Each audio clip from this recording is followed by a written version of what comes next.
देखिए बेटा, एस्ट्रोनॉमी और कॉस्मोलॉजी वाले इस चैप्टर में हम एक क्लास पहले कर चुके हैं। और इस पहली क्लास के अंदर हमने जो डेफिनेशंस पढ़ी थी उसको बस हल्का सा याद दिला रहा हूँ कि हमने पहली डेफिनेशन पढ़ी थी ल्यूमिनोसिटी। और ल्यूमिनोसिटी की डेफिनेशन हमने ये पढ़ी थी इजी वर्डिंग में कि आपके रूम में जो इस वक्त बल्ब लगा हुआ है वो बल्ब जितनी पावर की लाइट फेंक रहा है, तो जाहिर सी बात है टोटल पावर आउटपुट जो बल्ब रेडिएट कर रहा है इट इज कॉल्ड इट्स लियोमिनोसिटी। और बिल्कुल इसी तरह आसमान पे कोई सूरज स्टार ये भी जाहिर सी बात है रेडिएशन एमिट कर रहा है। तो जितनी टोटल पावर वो एमिट कर रहा है it is called its luminosity. Unit इसकी वॉट्स होती है। लेकिन जाहिर सी बात है जब ये लाइट हमारी जमीन तक पहुंचती है तो जमीन तक पहुंचते पहुंचते बहुत हल्की हो जाती है। तो जितना अमाउंट ऑफ इंटेंसिटी हम ऑब्जर्व करते हैं रिसीव करते हैं उसे नाम देते हैं रेडियंट फ्लक्स इंटेंसिटी का। और ल्यूमिनोसिटी को एल से डिनोट करते हैं। और इसकी प्रॉपर डेफिनेशन ये बनती है कि जितनी ल्यूमिनोसिटी कोई स्टार रेडिएट कर रहा है उसको पर यूनिट सरफेस एरिया पे जब हम रिसीव करते हैं तो इस चीज का नाम रख देते हैं रेडियंट फ्लक्स इंटेंसिटी। तो रेडियंट फ्लक्स इंटेंसिटी को एफ से डिनोट करते हैं, वरना पूरी फिजिक्स में एफ का मतलब फोर्स होता है। लेकिन ऑब्वियसली इसका मतलब यहाँ पे रेडियंट फ्लक्स इंटेंसिटी है। और ये वो इंटेंसिटी होती है जो हम जमीन पर रिसीव कर रहे होते हैं। ठीक है जनाब। और ल्यूमिनोसिटी की यूनिट वॉट्स है, पर इसकी यूनिट क्या बन जाएगी, वॉट पर मीटर स्क्वायर बन जाएगी। उसके बाद फिर हमने इसका एक क्वेश्चन भी आपको कराया था और इस क्वेश्चन में बताना ये चाह रहे थे कि अगर मुझे सूरज की ल्यूमिनोसिटी पता है तो मैं मालूम कर सकता हूँ कि सूरज जमीन से कितना दूर है। दो चीजें पता हो, एक तो मुझे ये पता हो कि सूरज की ल्यूमिनोसिटी कितनी है और जमीन के ऊपर मैं कितनी इंटेंसिटी रिसीव कर रहा हूँ।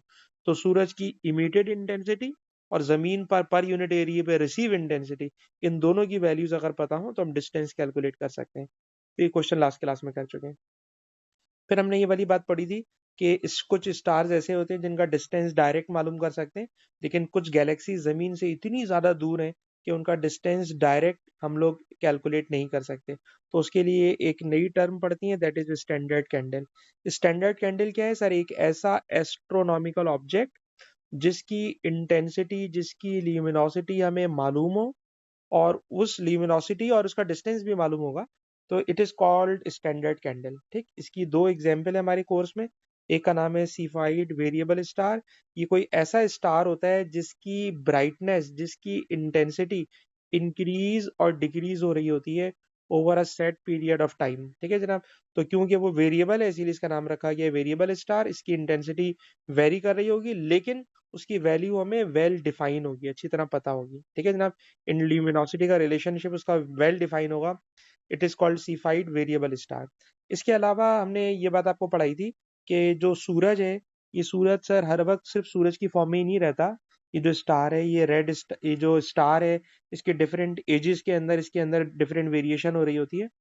तो जो सूरज है ये अभी स्टार है, जब इसका हाइड्रोजन का फ्यूल खत्म होने लगता है और खत्म हो जाता है तो ये कन्वर्ट हो जाता है रेड जाइंट स्टार में। फिर रेड जाइंट स्टार कन्वर्ट हो रहा होता है व्हाइट डार्फ में। तो कहते हैं जब व्हाइट डार्फ के अंदर वो कन्वर्ट हो रहा होता है तो व्हाइट डार्फ में कन्वर्जन होते वक्त एक जबरदस्त किस्म का धमाका होता है।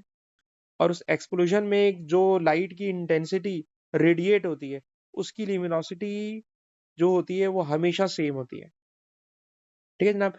रेड जाइंट कन्वर्ट हो रहा होता है व्हाइट डॉर्फ में और उस टाइम के ऊपर उससे जो एक जबरदस्त किस्म का धमाके में लाइट इमिट होती है उसकी लिमिनोसिटी की वैल्यू हमेशा सेम होती है। और उसको हमने नाम दिया है टाइप 1 ए सुपरनोवा का। और इस चीज को भी हम लोग स्टैंडर्ड कैंडल के तौर पे यूज करते हैं। और स्टैंडर्ड कैंडल का काम क्या है? तो स्टैंडर्ड कैंडल का काम मैंने आपको बताया कि ऐसे एस्ट्रोनॉमिकल ऑब्जेक्ट जो जमीन से बहुत दूर हो उनका डिस्टेंस डायरेक्ट मेथड से मालूम नहीं कर सकते, बल्कि कोई इनडायरेक्ट मेथड यूज किया जाता है ताकि उनका डिस्टेंस मालूम किया जा सके। फिर हमने लास्ट क्लास में एक और टॉपिक पढ़ा था, उसका नाम था वीन्स डिस्प्लेसमेंट लॉ। और वीन्स डिस्प्लेसमेंट लॉ में मैंने आपको ये पढ़ाया था, इजी वर्डिंग के अंदर रिवाइज करा रहा हूँ। तो उसमें ये बताया था कि किसी भी हॉट ऑब्जेक्ट का जितना ज्यादा टेम्परेचर होता है, फॉर एग्जाम्पल ये कोई हॉट ऑब्जेक्ट है और इस हॉट ऑब्जेक्ट का फॉर एग्जाम्पल टेम्परेचर जो है वो 1000 केल्विन है। तो इससे जो रेडिएशन हो रही होगी ना उसकी वेवलेंथ बड़ी वेवलेंथ होगी। लेकिन अगर मैं इसको गर्म करते करते करते फॉर एग्जांपल 5000 पे ले गया तो जब 5000 पे ले जाऊंगा तो उसकी वेवलेंथ जो होगी ना वो छोटी हो जाएगी। यानी वेवलेंथ टेम्परेचर के साथ इनवर्सली प्रोपोर्शनल है। टेम्परेचर ज्यादा हो जाएगा तो वेवलेंथ कम हो जाएगी। तो इसकी स्टेटमेंट ये है कि वेवलेंथ ऑफ रेडिएशन टेम्परेचर के साथ इनवर्सली प्रोपोर्शनल है। पर याद रखिएगा, जिस तरह एक्सरे का स्पेक्ट्रम मैंने पढ़ाया था और उसमें मैंने पढ़ाया था कंटीन्यूअस स्पेक्ट्रम होता है। कंटीन्यूअस स्पेक्ट्रम का मतलब हर वेवलेंथ का फोटोन अवेलेबल होता है। तो याद रखिएगा, इसमें भी हर वेवलेंथ का फोटोन अवेलेबल होगा, लेकिन वीन्स लॉ उन वेवलेंथ की बात कर रहा होगा जिन फोटॉन्स की तादाद, इंटेंसिटी का मतलब होता है नंबर ऑफ फोटॉन्स, इंटेंसिटी का मतलब नंबर ऑफ फोटॉन्स, ठीक है ना। तो उस रेडिएशन में फोटॉन्स की जो सबसे बड़ी तादाद होगी, फोटॉन्स की जो सबसे बड़ी तादाद होगी, ये कह लेंगे अक्सरियत में जो फोटॉन होंगे, उनकी जो वेवलेंथ होगी वो टेम्परेचर के साथ इनवर्सली प्रोपोर्शनल है। ठीक है जनाब। तो intensity, sorry, the wavelength of maximum intensity radiation is inversely proportional with absolute temperature. ठीक। क्वेश्चन, सर इसका फायदा क्या है, इसको पढ़ क्यों रहे हैं? तो उसको पढ़ने का फायदा मैंने ये बताया था कि किसी भी स्टार से जो लाइट आ रही होती है, उस लाइट को डिफ्रैक्शन ग्रेटिंग के थ्रू हम स्क्रीन के ऊपर स्टडी करते हैं और उसकी वेवलेंथ कैलकुलेट कर लेते हैं, और उसी वेवलेंथ से हम उस स्टार का सरफेस टेम्परेचर बता सकते हैं। तो इस वाली बात को लेकर हमने आपको एक क्वेश्चन भी कराया था, और इस क्वेश्चन के अंदर हमें उन्होंने वेवलेंथ बता दी थी किसी स्टार से आने वाली रेडिएशन की, और उसका हमने टेम्परेचर कैलकुलेट कर लिया था। ठीक। तो ये सारी वो बातें हैं जो मैंने आपको रिवाइज करा दी, लास्ट क्लास में मैं पढ़ा चुका हूँ। अब आज की क्लास स्टार्ट हो रही है। तो अब आज की जो क्लास है, इसके अंदर जो टॉपिक्स होंगे ऑब्वियसली उनको मैं आराम आराम से पढ़ाऊंगा, क्योंकि इसको अब हम पहली दफा पढ़ने जा रहे हैं। ऊपर वाली सारी बातें तो रिवाइज करा रहा था। चलिए जनाब, आज की क्लास शुरू करते हैं। आज की क्लास के अंदर हमारी 5वीं हेडिंग है Stefan Boltzmann law. Stefan Boltzmann law क्या है सर? स्टीफन बोल्ट्जमैन लॉ हमें ये बताता है कि जब कोई स्टार एनर्जी रेडिएशन कर रहा होता है, स्टार में से एनर्जी इमिट हो रही होती है, तो स्टार की जो ल्यूमिनोसिटी होती है वो दो चीजों पे डिपेंड करती है। नंबर वन, वो डिपेंड करती है, ल्यूमिनोसिटी डिपेंड करती है उस स्टार के टेम्परेचर पर। ठीक है ना, स्टार के टेम्परेचर पे, और टेम्परेचर के साथ पावर 4 आती है। ठीक है जनाब। स्टार के टेम्परेचर 4 के साथ क्या है, ल्यूमिनोसिटी का रिलेशन डायरेक्टली प्रोपोर्शनल है। ठीक है जनाब, नंबर वन। नंबर टू ये कि अगर मैं आपके सामने फॉर एग्जांपल दो स्टार ड्रॉ कर रहा हूँ, ये पहला स्टार है और फॉर एग्जांपल ये दूसरा स्टार है। ठीक है जनाब। इन दोनों स्टार के साइज में जाहिर सी बात है डिफरेंस नजर आ रहा है। इसका रेडियस कम है और इसका रेडियस ज्यादा है। ठीक है जनाब। तो याद रखिएगा, जिसका रेडियस कम होगा ना, तो ऑब्वियसली उसका सरफेस एरिया भी कम होगा, उसका सरफेस एरिया कम होगा। ठीक है। और अगर सरफेस एरिया कम होगा तो याद रखिएगा उसकी ब्राइटनेस भी कम होगी। सरफेस एरिया जो होता है वो 4 पाई r² होता है। ठीक है जनाब। तो सरफेस एरिया के साथ भी ल्यूमिनोसिटी क्या है, डायरेक्टली प्रोपोर्शनल है। मतलब आप ये देखिएगा कि, या इसको इस तरह से भी पढ़ाया जाता है, इसको एक दूसरे वे से पढ़ाना चाह रहा हूँ, कि luminosity per unit area of surface. ठीक है जनाब, एक ही बात है। Luminosity per unit area of surface directly proportional है फोर्थ पावर ऑफ टेम्परेचर के साथ। ठीक है ना। तो दोनों बातें अपनी जगह दुरुस्त हैं। मतलब इस तरह भी कह सकते हैं कि ल्यूमिनोसिटी सरफेस एरिया के साथ डायरेक्टली प्रोपोर्शनल है, और टेम्परेचर की पावर 4 के साथ डायरेक्टली प्रोपोर्शनल है। मतलब जितना ज्यादा टेम्परेचर होगा, जितना ज्यादा टेम्परेचर होगा, वो उतनी ज्यादा ब्राइट आपको स्टार नजर आएगा, नंबर वन। नंबर टू, जितना ज्यादा सरफेस एरिया होगा, उससे भी ब्राइटनेस उतनी ज्यादा होगी। ठीक है जनाब, उतनी ज्यादा ब्राइटनेस होगी। लेकिन इसको स्टेटमेंट में जिस तरह मैं यहाँ पे देख रहा हूँ, तो उसी लिहाज से मुझे बोलना चाहिए। कहते हैं total energy emitted by a black body. ठीक है जनाब। फॉर एग्जांपल ब्लैक बॉडी से रेडिएशन स्टडी कर रहे हैं, तो जितनी एनर्जी वो रेडिएट कर रहा होगा अपने पर यूनिट सरफेस से, पर यूनिट टाइम में, ठीक है जनाब, it is directly proportional to the fourth power of absolute temperature. ठीक है जनाब। तो पर यूनिट एरिया से जो एनर्जी रेडिएट कर रहा होगा, पर यूनिट एरिया से जो एनर्जी रेडिएट कर रहा होगा, वो डायरेक्टली प्रोपोर्शनल है फोर्थ पावर ऑफ टेम्परेचर के साथ। ठीक है जी। तो जो स्टेटमेंट है, आपको इसी फॉर्म में स्टेटमेंट याद करना चाहिए। लेकिन बात को आसान करके कहने के लिए मैं दोबारा ये बात बोल रहा हूँ कि कोई स्टार जितना छोटा होता है उसकी ब्राइटनेस उतनी कम होगी, रेडियस के साथ डायरेक्टली प्रोपोर्शनल है। रेडियस कम है, छोटा स्टार है, तो उसकी ब्राइटनेस कम होगी, और रेडियस बड़ा है ठीक है जनाब। रेडियस बड़ा है तो जाहिर सी बात है वो ब्राइटनेस उसकी ज्यादा मुझे नजर आएगी। तो खैर काम की बात जनाब ये बनी कि जो luminosity per unit area per unit time है, luminosity luminosity per unit area per unit time, ठीक है जनाब, it is directly proportional to the fourth power of absolute temperature. ठीक, तो ये इसका फॉर्मूला है। और इस फॉर्मूले में जाहिर सी बात है आप कहेंगे सर प्रोपोर्शनलिटी को हटाएंगे तो कोई कांस्टेंट आएगा। कांस्टेंट इस सिंबल से डिनोट करते हैं, इसको पढ़ते हैं सिग्मा, पढ़ते हैं इसको सिग्मा। नाम इसका स्टीफन बोल्ट्जमैन कांस्टेंट हो जाएगा और इसकी जो वैल्यू होगी वो वैल्यू ऑब्वियसली क्वेश्चन में गिवन होगी, डाटा शीट में इसकी वैल्यू गिवन होगी। क्वेश्चन, सर इसको पढ़ने का फायदा बताएं। भाई इसको पढ़ने का फायदा ये है कि कभी भी किसी स्टार का साइज कैलकुलेट करना हो, स्टार का साइज कैलकुलेट करना हो कि वो स्टार छोटा है या बड़ा है, तो स्टार का साइज कैलकुलेट करने के लिए हम ये लॉ यूज कराते हैं। ठीक, अब आप खुद सोचिए कि स्टार का रेडियस मालूम करने के लिए वो कनेक्शन क्या बनाएगा। तो क्वेश्चन पूरा यूं जरा समझिएगा, पूरा कनेक्शन यूं समझिएगा कि किसी स्टार से आने वाली लाइट की वेवलेंथ आपको बता देगा। बताइए वेवलेंथ आपको बताएगा, तो आपको याद है वेवलेंथ का रिलेशन टेम्परेचर के साथ इनवर्सली प्रोपोर्शनल है, जो ऊपर वीन्स लॉ पढ़ा है। तो वेवलेंथ गिवन होगी, वेवलेंथ से टेम्परेचर निकाल लूंगा, वेवलेंथ गिवन होगी, टेम्परेचर निकाल लूंगा। उस टेम्परेचर को यहाँ रखेंगे, ल्यूमिनोसिटी भी गिवन होगी, उस स्टार का साइज कैलकुलेट कर लेंगे। ठीक है ना। कांस्टेंट की वैल्यू नजर आ रही है 5.67, एक्सपोनेंट -8 है। और अगर इसका कोई क्वेश्चन मिल जाए कैलकुलेशन वाला तो ज्यादा अच्छा हो, समझ में आ जाएगा। तो ये इसका जी क्वेश्चन में, जरा इस क्वेश्चन को देखिएगा बेटा, क्वेश्चन देखिएगा। कहते हैं जनाब हमारी जमीन के करीब एक रेड जाइंट स्टार है। ठीक है जनाब, एक रेड जाइंट स्टार है। मैंने आपको बताया कि जो हमारा सूरज है इस वक्त ये एक नॉर्मल स्टार है। जब इसका हाइड्रोजन का फ्यूल खत्म हो जाएगा और सारा का सारा हाइड्रोजन हीलियम में कन्वर्ट हो जाएगा, तो हीलियम वाला जो स्टार होता है it is called red giant star. ठीक है जनाब। तो ये जो रेड रेड जाइंट स्टार है ये हमारी जमीन के करीब तरीन, उसका जनाब ये उन्होंने नाम दिया है बेटल गॉस। और ये जो बेटल गॉस स्टार है इसकी ल्यूमिनोसिटी बता दी है। ठीक है जनाब। तो गौर कीजिए, इसने इन्होंने आपको इन्होंने एल की वैल्यू बता दी, और देखिए और क्या बता रहे हैं, और ये जो रेडिएशन एमिट कर रहा है उसकी वेवलेंथ बता दी। ठीक है जनाब। और पूछ रहे हैं कि इसका रेडियस कितना होगा, पहले इसका रेडियस निकालना चाह रहे हैं। ठीक है जनाब। उस रेडियस को किसी के साथ रेशो की फॉर्म में करेंगे वो बात की बात है, पहले इसका रेडियस निकालना चाह रहे हैं। ठीक, तो अभी मैंने जो बात कही थी क्या, कि सर वो क्वेश्चन में हमें वेवलेंथ बता दिया करेंगे। तो वेवलेंथ उन्होंने दी हुई है, अगर वेवलेंथ दी हुई है 850 नैनोमीटर, तो 850 नैनोमीटर से पहले इसका टेम्परेचर निकाल लें। ठीक है जनाब। तो आपने सबसे पहले लगाया Wien's displacement law. Wien's displacement law में टेम्परेचर को मैंने सब्जेक्ट बनाया, और जब टेम्परेचर सब्जेक्ट बना तो ये कांस्टेंट है बेटा 2.9 एक्सपोनेंट -3, और इसको वेवलेंथ से मैंने डिवाइड करा दिया। जब वेवलेंथ से डिवाइड करा दिया तो मुझे उस स्टार का सरफेस टेम्परेचर मिल गया। ठीक है जनाब, उस स्टार का सरफेस टेम्परेचर मिल गया 3410 केल्विन।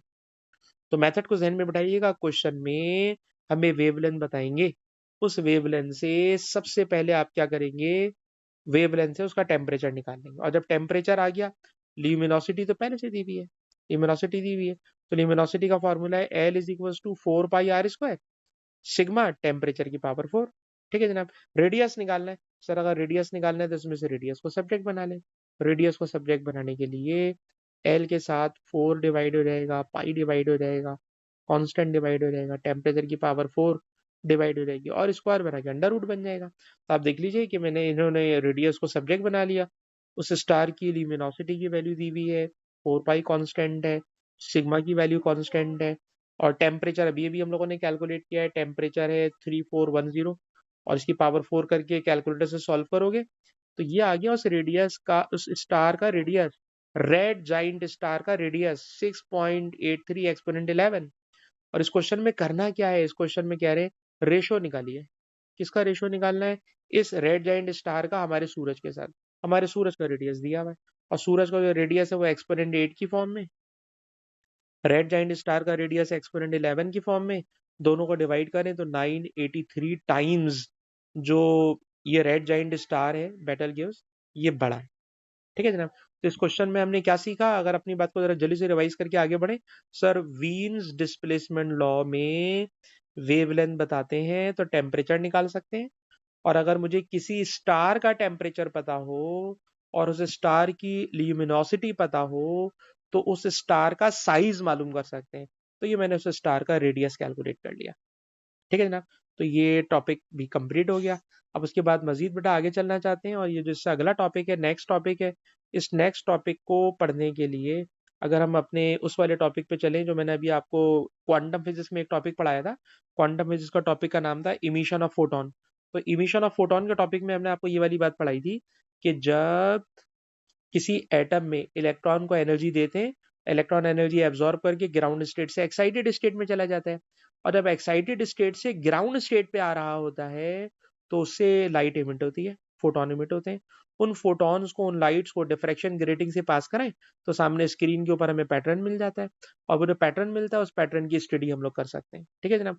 उसी बात को लेकर अब हम इस एस्ट्रोनॉमी के टॉपिक में उसको लेके जाना चाह रहे हैं। किस तरह लेके जाना चाह रहे हैं? तो लेके जाने में जरा याद कीजिएगा कि जो व्हाइट लाइट होती है बेटा, व्हाइट लाइट के स्पेक्ट्रम में आपको ये वाली बात याद है कि सर जो व्हाइट लाइट होती है, इस व्हाइट लाइट में ये 7 कलर्स होते हैं। ठीक। इन 7 कलर्स में सबसे लो फ्रीक्वेंसी वाले एंड को बोल देते हैं रेड एंड। ठीक है जनाब। और जो हाई फ्रीक्वेंसी वाला एंड है उसे वॉयलेट या इंडिगो यूजुअली नहीं कहते। पता नहीं क्यों नहीं कहते, वजह मुझे नहीं समझ में आई। उसको यूजुअली ये लोग कह देते हैं ब्लू एंड। ठीक है जनाब। तो जो ब्लू एंड है वो हाई फ्रीक्वेंसी है, और जो रेड एंड है वो लो फ्रीक्वेंसी है। ठीक है जनाब। तो ये दो मैंने स्पेक्ट्रम के आपको एंड्स बता दिए। अच्छा, जब ये दोनों एंड्स आपको मालूम है तो अब इन दोनों एंड्स को मालूम करके करना क्या है?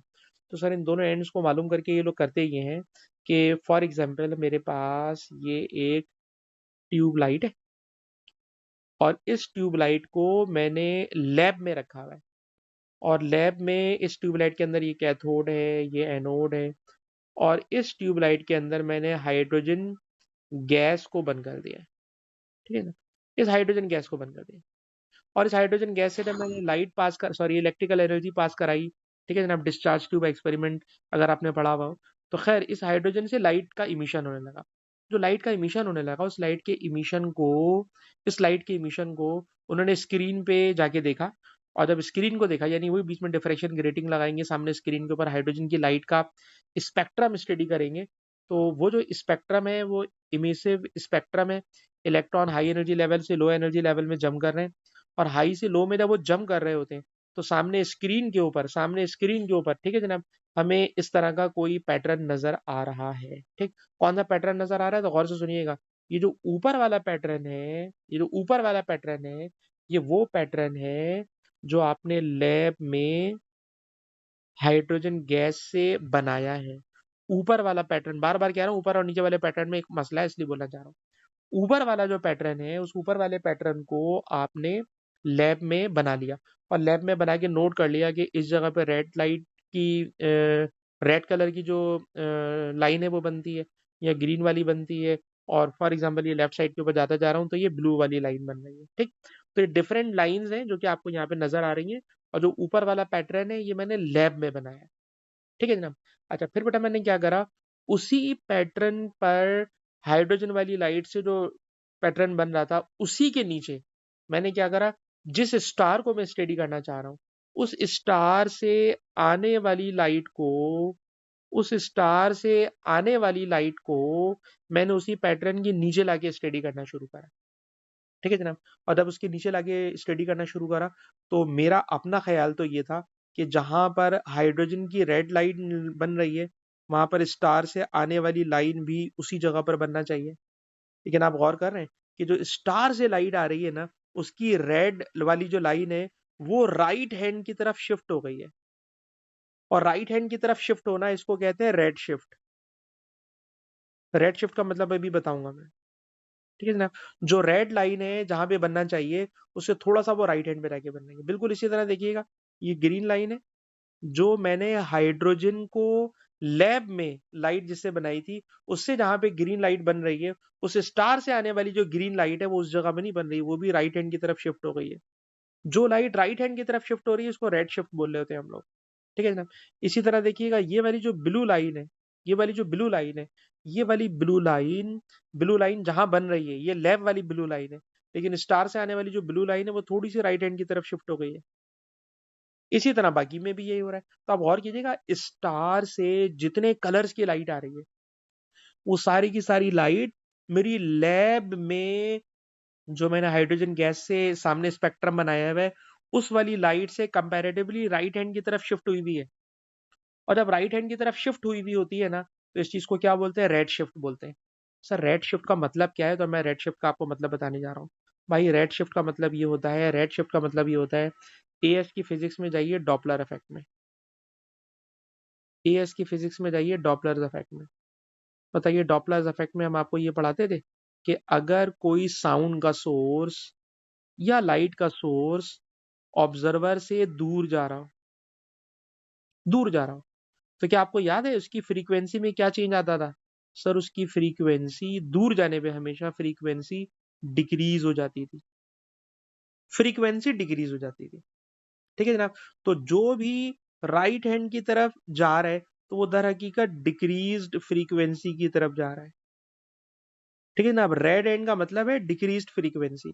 फ्रीक्वेंसी डिक्रीज हो रही है, और अगर फ्रीक्वेंसी डिक्रीज हो रही है, फ्रीक्वेंसी डिक्रीज हो रही है, डिक्रीज फ्रीक्वेंसी की तरफ जा रहा है, तो याद रखिएगा वो जो स्टार होगा ना, वो स्टार हमारी जमीन से दूर जा रहा होगा। वो स्टार हमारी जमीन से दूर जा रहा होगा। ठीक। दोबारा सारी की सारी बात को रिपीट करना चाह रहा हूँ, क्योंकि मेरा नहीं ख्याल कि ये बात इतनी आसान सी है।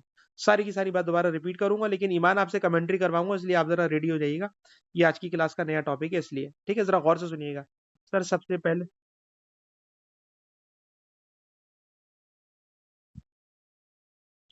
लो से जब हाई में जा रहा होता है, तो वो एब्जॉर्प्शन स्पेक्ट्रम वाली कूल हाइड्रोजन गैस वाली बात थी। ठीक है ना। ये कूल हाइड्रोजन गैस वाली बात नहीं है, ये तो मैं आप समझ लें कूल नहीं है, बल्कि गरम गरम हाइड्रोजन है, जो मैंने ट्यूबलाइट के अंदर बंद की हुई है। इसमें से मैं इलेक्ट्रिकल एनर्जी पास करा रहा हूँ। उस इलेक्ट्रिकल एनर्जी को एब्जॉर्ब करके इलेक्ट्रॉन लो से हाई में तो गया, पर जब वो हाई से लो में गिर रहा है, जब हाई से लो में गिर रहा है, तो वो फोटॉन्स इमिट कर रहा है। और वो इमिशन ऑफ फोटॉन से मैं स्पेक्ट्रम पढ़ रहा हूँ, इमिशन ऑफ फोटॉन से स्पेक्ट्रम पढ़ रहा हूँ। ठीक। तो जो काम की बात है जरा उसको कनेक्ट कीजिएगा यहाँ पर, ठीक है ना। आप बहुत ज्यादा डेप्थ में चलेंगे, इतना दूर ना जाए। सिर्फ आपको इतनी सी बात याद रखनी है कि सर सबसे पहले हम क्या करते हैं, हम लोग टॉपिक क्या पढ़ रहे हैं? Emission spectra. इसके अंदर क्या पढ़ने जा रहे हैं? सर सबसे पहले हम क्या करते हैं सर, लैब में किसी ट्यूब में हाइड्रोजन गैस को बंद करेंगे, और हाइड्रोजन गैस से इलेक्ट्रिकल एनर्जी पास कराएंगे, करंट पास कराएंगे। सर अब करंट पास कराएंगे तो उससे लाइट का इमिशन होगा। उस इमिटेड लाइट को डिफ्रैक्शन ग्रेटिंग से पास कराएंगे, तो आज सामने स्क्रीन के ऊपर स्पेक्ट्रम बनेगा। वो जो स्पेक्ट्रम बनेगा, वो स्पेक्ट्रम ये पहला वाला स्पेक्ट्रम है। तो पहला स्पेक्ट्रम लैब में हाइड्रोजन लाइट का स्पेक्ट्रम है। ठीक। फिर मैंने क्या करा सर, किसी स्टार को स्टडी करना शुरू करा, और जब मैंने स्टार को स्टडी करना शुरू करा, तो ये स्टार वाला स्पेक्ट्रम है। लेकिन स्टार वाले स्पेक्ट्रम में मैंने नोट किया कि जहां पर रेड लाइन आनी चाहिए थी, स्टार वाली रेड लाइन थोड़ा सा राइट हैंड पे शिफ्ट हो गई है। जहां पे ग्रीन लाइन आनी चाहिए थी, स्टार से आने वाली लाइट की ग्रीन लाइन थोड़ी सी राइट हैंड पे शिफ्ट हो गई है। जहां पे ब्लू लाइन बननी चाहिए थी, वहां पे स्टार से आने वाली ब्लू लाइन राइट हैंड की तरफ शिफ्ट हो गई है। जो चीज राइट हैंड की तरफ शिफ्ट हो रही है, वो दर हकीकत रेड वेवलेंथ की तरफ शिफ्ट हो रही है। और सर रेड एंड की तरफ शिफ्ट होने का मतलब है कि सर उसकी फ्रीक्वेंसी डिक्रीज हो रही है, स्टार से आने वाली लाइट की फ्रीक्वेंसी डिक्रीज हो रही है। और अगर फ्रीक्वेंसी डिक्रीज हो रही है, तो हम ये बात बताना चाह रहे हैं कि वो जो स्टार है, वो हमारी जमीन से दूर जा रहा है। स्टार सोर्स है, वो हमारी जमीन से दूर जा रहा है। और जब वो जमीन से दूर जा रहा है, तो आप देखिएगा ये हेडिंग ही हमारी है, डॉपलर रेड शिफ्ट। और डॉपलर रेड शिफ्ट क्या है, तो जरा इसकी डेफिनेशन सुनिएगा। कहते हैं जनाब, पहले ये आपको एएस का डॉपलर इफेक्ट याद दिला रहा है। ठीक है जी, क्या याद दिला रहा है?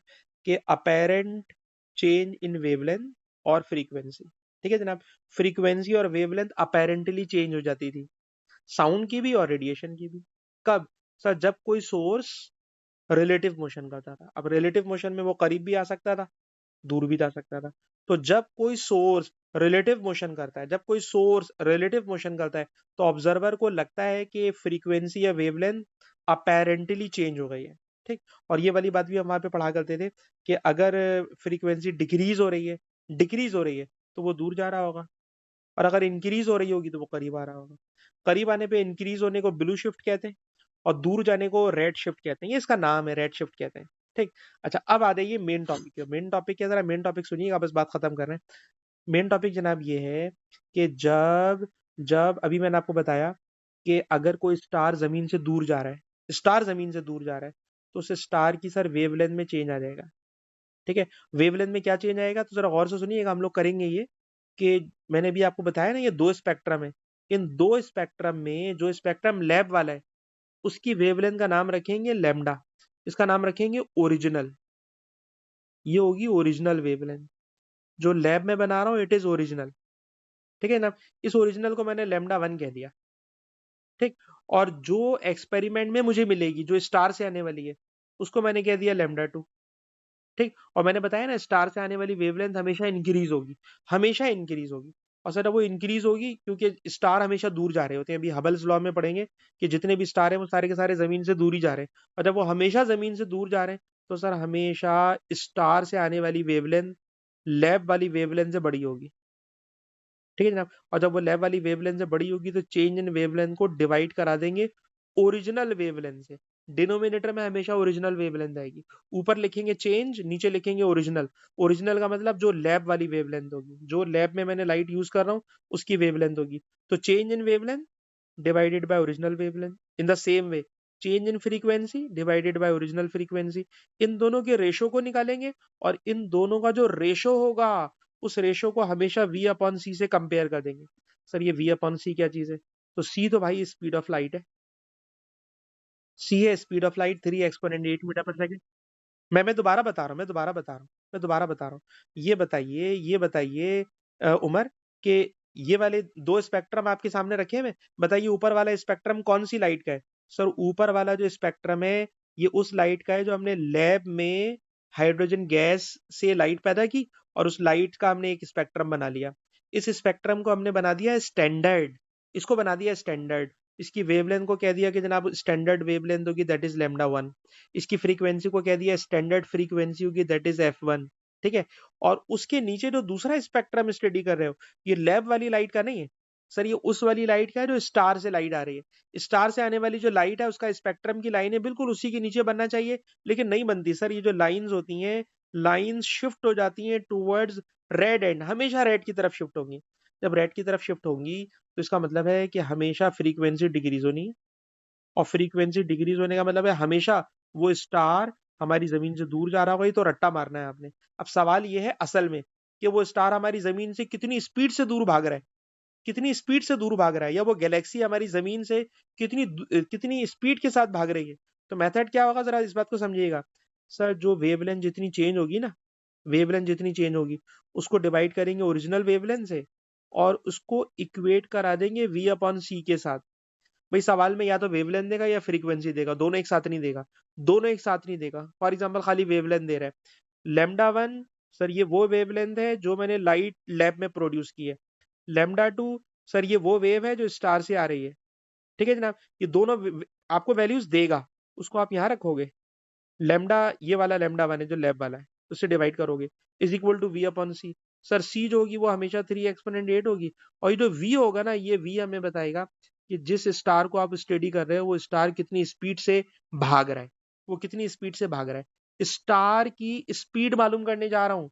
स्टार कितनी स्पीड से जमीन से दूर भाग रहा है, मैंने बताया हमेशा दूर भागेगा, करीब आने का तो सवाल ही पैदा नहीं होता, हमेशा दूर भागेगा। तो स्टार की स्पीड मालूम करने के लिए यूज करने जा रहे हैं Doppler red shift. Doppler red shift. Sir Doppler red shift क्या है। सर डॉपलर रेड शिफ्ट का ये फॉर्मूला है और इस फॉर्मूले को एक क्वेश्चन में देख लो ना। क्वेश्चन में देखोगे तो बात बेहतरीन समझ में आ जाएगी। क्वेश्चन में देखिएगा, क्वेश्चन में देखिएगा उमर। क्वेश्चन यार ये है कि आपने आपने लैब में, इसको लिखिएगा, अगर नंबर लिख लेंगे तो अच्छी बात है, नहीं तो आपको वीडियो तो मैं वैसे भी दूंगा। अच्छा देखिए, लैब में आपने एक लाइट के स्पेक्ट्रम को स्टडी किया तो उसकी फ्रीक्वेंसी इतनी आ रही थी। तो इस फ्रीक्वेंसी को मैंने लिखा है जानबूझ के f1। ये ओरिजिनल फ्रीक्वेंसी है। ठीक है ना। अच्छा इस ये जो फ्रीक्वेंसी जिस लाइन की है उस लाइन के नीचे मैं एक दूसरे स्पेक्ट्रम को स्टडी कर रहा हूँ और वो जो दूसरा स्पेक्ट्रम है वो कहाँ से आ रहा है। सर वो लाइट आ रही है एक गैलेक्सी से। ठीक। वो जो गैलेक्सी से लाइट आ रही है उसकी फ्रीक्वेंसी ये रही, ये फ्रीक्वेंसी है। और ये फ्रीक्वेंसी हमेशा कम होकर रहेगी, आप देखिएगा। तो ये फ्रीक्वेंसी f2 हो गई। ठीक है ना। तो ये स्टार से आने वाली लाइट की फ्रीक्वेंसी है। सर ये लैब में तैयार की गई लाइट की फ्रीक्वेंसी है। इन दोनों फ्रीक्वेंसीज की वैल्यूज दे दी। अब क्वेश्चन जरा पढ़िएगा। क्वेश्चन है कितनी स्पीड से वो गैलेक्सी जमीन से दूर भाग रही है। कितनी स्पीड से जमीन से दूर भाग रही है, ये मालूम करना है। तो आप क्या करोगे, आप करोगे ये, मैंने बताया ना दो फ्रीक्वेंसी में, जो लैब वाली फ्रीक्वेंसी है वो स्टैंडर्ड फ्रीक्वेंसी है F1। फिर जो अभी आपको फ्रीक्वेंसी मिल रही है it is called shift in frequency, change in frequency. Minus करके निकाल लो, ये माइनस करके निकाल ली, और जब माइनस करके निकाली तो दिखाना चाह रहे हैं माइनस का मतलब है कि ये डिक्रीज हो गई है, फ्रीक्वेंसी हमेशा डिक्रीज होगी। सी की वैल्यू ये रही।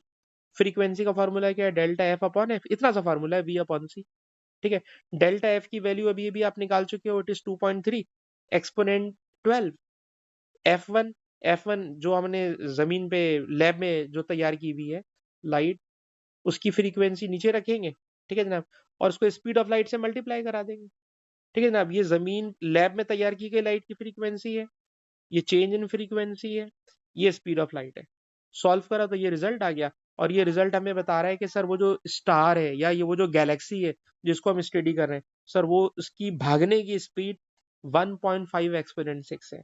वो Galaxy 1.5 exponent 6 metre per second की स्पीड से जमीन से दूर भाग रही है।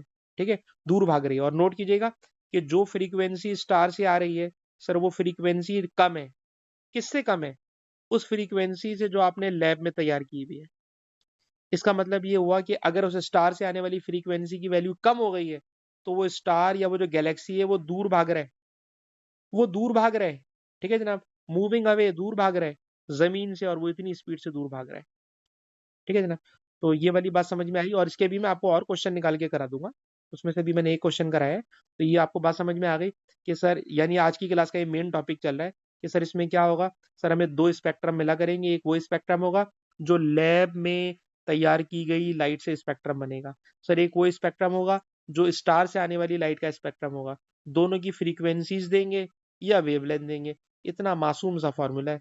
इस फॉर्मूले में अगर वो फ्रीक्वेंसी दे रहे हैं तो इसे यूज कर लेना, और अगर वो वेवलेंथ दे रहा हो तो इसे यूज कर लेना, और हमने उस स्टार की या गैलेक्सी की स्पीड कैलकुलेट करनी होगी, कैलकुलेट कर लेंगे। ठीक। अच्छा, अब जरा गौर से सुनिएगा। जैसे भी मैंने आपसे कहा कि हमेशा हमेशा जितनी भी फ्रीक्वेंसीज आती हैं स्टार से वो हमेशा डिक्रीज आती हैं, वेवलेंथ हमेशा इंक्रीज आती है। और मैंने आपसे कहा कि हमेशा जितनी भी गैलेक्सीज हैं वो हमेशा मूविंग अवे होंगी। गैलेक्सीज मूविंग अवे होंगी, हमेशा जमीन से दूर भाग रही होंगी। ठीक। और अगर ये दूर भाग रही होंगी तो दूर भागने पर एक साइंटिस्ट है, साइंटिस्ट का नाम है हबल। हबल। ठीक है जनाब, और ये जो हबल साइंटिस्ट हैं इन्होंने ही बिग बैंग थ्योरी पेश की हुई है। अब वो बिग बैंग थ्योरी क्या है, तो बिग बैंग थ्योरी बचपन से सुनते हुए आ रहे हैं, वो तो अभी मैं आपको बताऊंगा। लेकिन अभी जो काम की बात है वो हबल्स लॉ के अंदर इतनी सी बात है, जरा गौर से सुनिएगा।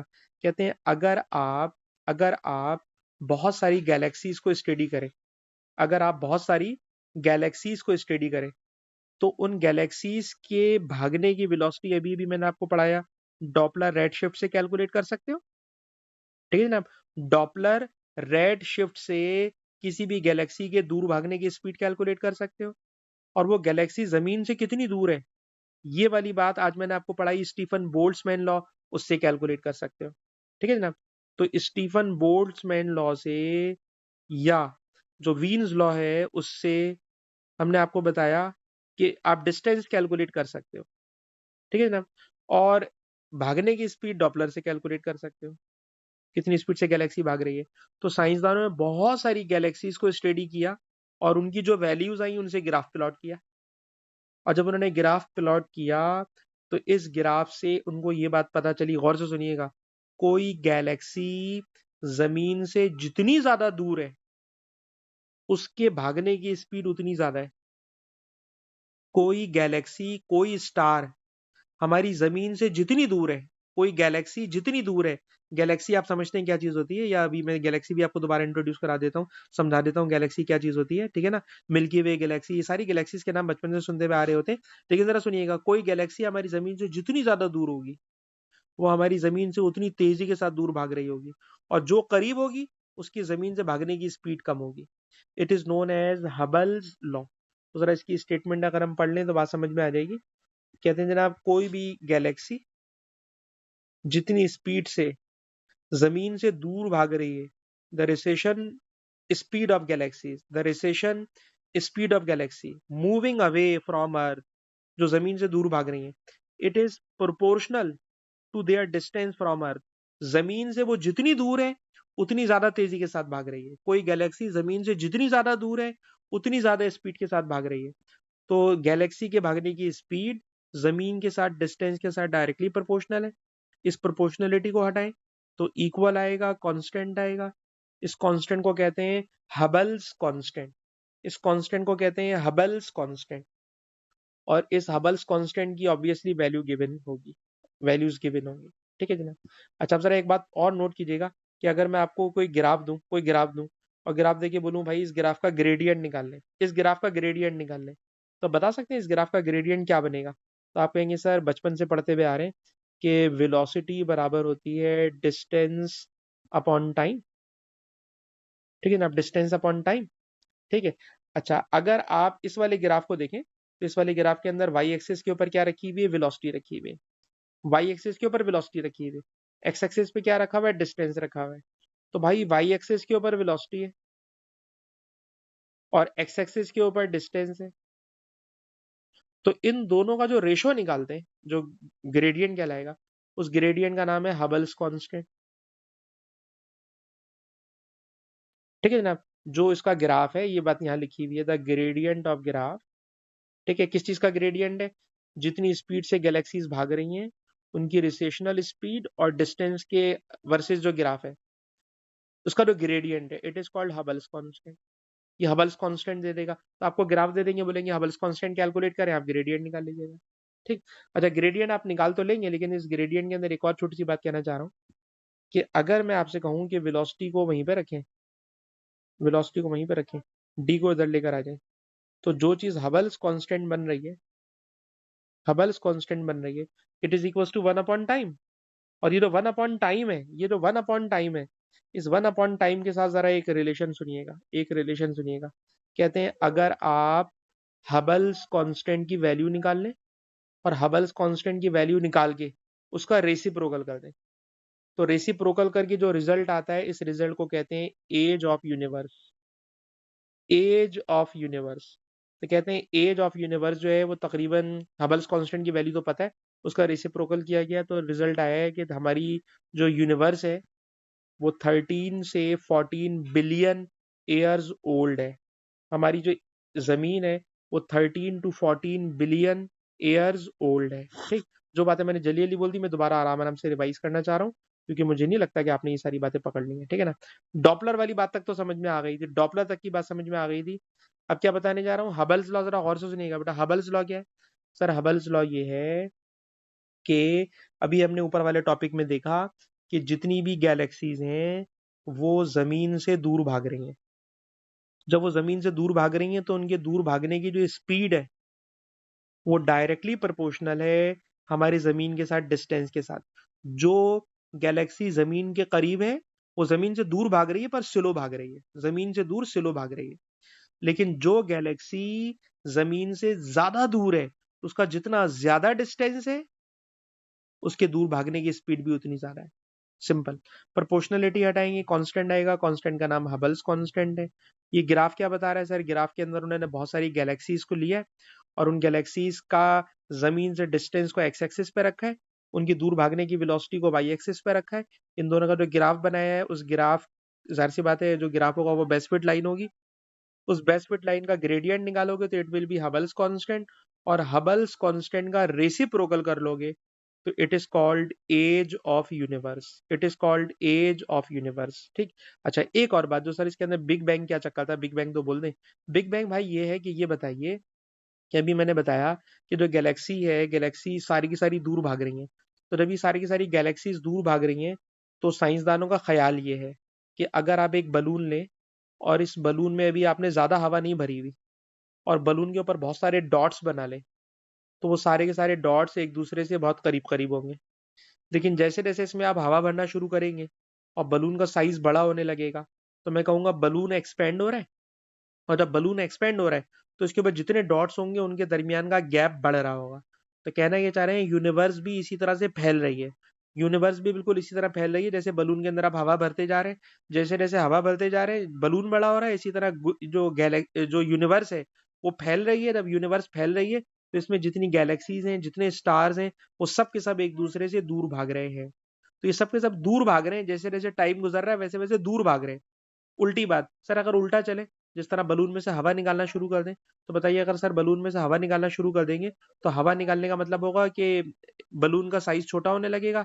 यूनिवर्स को उल्टा चला रहे, यूनिवर्स छोटी होने लगेगी, छोटी होते होते होते होते सारी हवा निकाल दो, तो जिस तरह बलून बिल्कुल छोटा सा रह जाता है, इसी तरह गैलेक्सी भी छोटी, पूरी यूनिवर्स छोटे से एक डॉट में आ जाएगी। और कहते हैं यही वो डॉट है जिसको बोलते हैं सिंगुलैरिटी। सिंगुलैरिटी। और ये बिग बैंग थ्योरी के अंदर ये एजम्पशन है कि जो पूरी की पूरी यूनिवर्स है, ये एक सिंगल डॉट से स्टार्ट हुई है। और वो जो सिंगल डॉट है, उस सिंगल डॉट से सारा सारा मास क्रिएट हुआ, और वो मास पूरे यूनिवर्स के अंदर फैलता जा रहा है, फैलता जा रहा है, फैलता जा रहा है, फैलता जा रहा है। और उस मास के लिए क्या टर्म यूज करते हैं? सिंगुलैरिटी। ठीक। अब बेटा ये टॉपिक ऐसा है कि इस टॉपिक में हम जितना बोलना चाहें पता नहीं कितना और आपको समझा